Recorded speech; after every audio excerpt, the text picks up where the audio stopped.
কোন নামাজ কত রাকাত? ফজরের নামাজ সুন্নতে মুআক্কাদা 2 রাকাত, ফরজ 2 রাকাত পড়তেই হবে। ফজরের নামাজ মোট 4 রাকাত। এখন আমরা জানব জোহরের নামাজ কত রাকাত। সুন্নতে মুআক্কাদা 4 রাকাত, ফরজ 4 রাকাত, সুন্নতে মুআক্কাদা 2 রাকাত, নফল 2 রাকাত। তবে নফল পড়লে সওয়াব, না পড়লে কোনো গুনাহ নাই। জোহরের সর্বমোট রাকাত সংখ্যা 12 রাকাত। এখন জানব পবিত্র আসরের নামাজ কত রাকাত এবং সুন্নত কত রাকাত, ফরজ কত রাকাত। সুন্নতে জায়েদা হচ্ছে 4 রাকাত, পড়লে সওয়াব, না পড়লে গুনাহ নাই। ফরজ 4 রাকাত পড়তেই হবে। আসরের নামাজ মোট 8 রাকাত।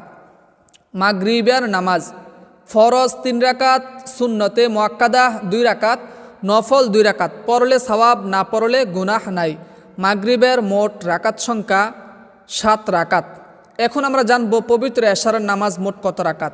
সুন্নতে জায়েদা 4 রাকাত, পড়লে সওয়াব, না পড়লে গুনাহ নাই। ফরজ 4 রাকাত পড়তেই হবে। সুন্নতে মুআক্কাদা 2 রাকাত পড়তেই হবে, পড়তে হবে। বিতির 3 রাকাত ওয়াজিব যেটাকে বলা হয়, সেই নামাজ কিন্তু পড়তেই হবে। অনেকে দেখা যায় ভিতরের নামাজ পড়ে না। তারপরে নফল 2 রাকাত, পড়লে সওয়াব, না পড়লে কোনো গুনাহ নাই। মোট 15 রাকাত। দর্শক, এখন আমরা জানব মোট এই 5 ওয়াক্ত নামাজের মধ্যে সুন্নত কত রাকাত, নফল কত রাকাত, ফরজ কত রাকাত। অতঃপর আমরা জানব এই সর্বমোট 5 ওয়াক্ত নামাজ কত রাকাত সংখ্যা হয়। মোট রাকাত সংখ্যা হচ্ছে সর্বমোট 46 রাকাত। সর্বমোট হচ্ছে 5 ওয়াক্ত নামাজ 46 রাকাত।